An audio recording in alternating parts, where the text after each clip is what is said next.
Salam dostlar, bu günləri Piper Mink eləyirik, amma qardaşımla birlikdə eləyəcəm. Başlayaq mı Yusif? Başlayaq dedi. Bununla gücdə oynadığını deyir, həqiqətən də gücdə oynayıb. Bir nəfəri öldürdü bayaqlar, amma mən Piper'la düz 3 nəfəri öldürdüm. Bir nəfər nədir? 2. Bir nəfər öldürdüm səncə? 2 idi. Şeydə maç sonu göstərir, orada bir Mən göstərir. killərimi oğurlayıblar.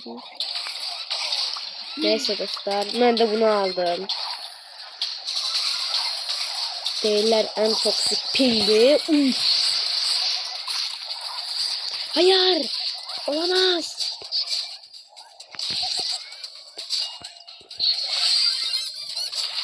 Ama biraz güçlü kasla Yusuf. Dostlar, yok. Hele oyun teze başlayıp hazır gelir. Hayda. Bu nədir?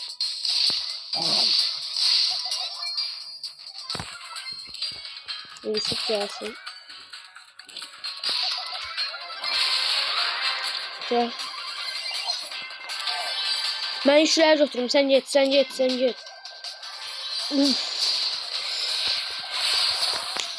Oha. Ay, Allah eləmədiyim. Ama yine de havaydı. Oyda 3 kupa. 3 kupamı ver. Nəsə çıxır. Ay, nəsə çıxır. Yusuf'e dostlar ne çıkır? Umi. Dostlar Yusuf 2 defa dalbadal karakter attı. Ve ben de 24.510 karakter oldu. Kupa oldum. 3 kupa gəldim. Nə qədər cümlədim. Baxmayacam nə gəldi cümlədim. Ben yük kasıram tabii ki. Çünkü sağ... Ay, boşdular. 2 tane şeyli sana 2 tane ulti attı. Oh!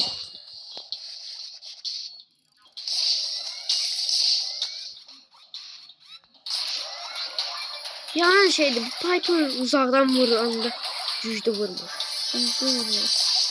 Aha! Geldi Spike. Spike geldi Yusuf. Gel kömeğe.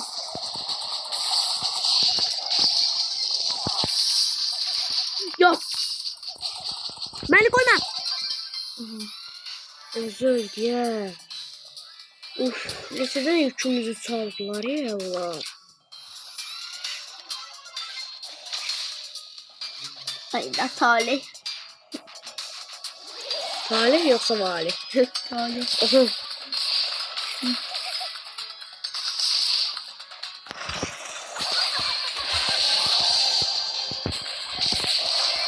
Uf, ne dedim ben sana? Şelenin biri sana ulti atacak, sen yapıştıracak. 2 dənəsi dedim. Əsas odur, biri attı da səni yapışdırdı yerə. Ala, indi ulti satılır. Mən qaçar. Hayır. Olamaz. Hyper'a basmadım. Hayır.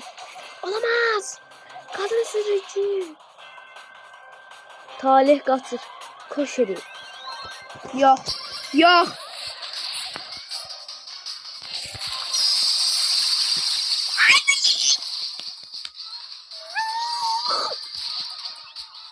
Hayır.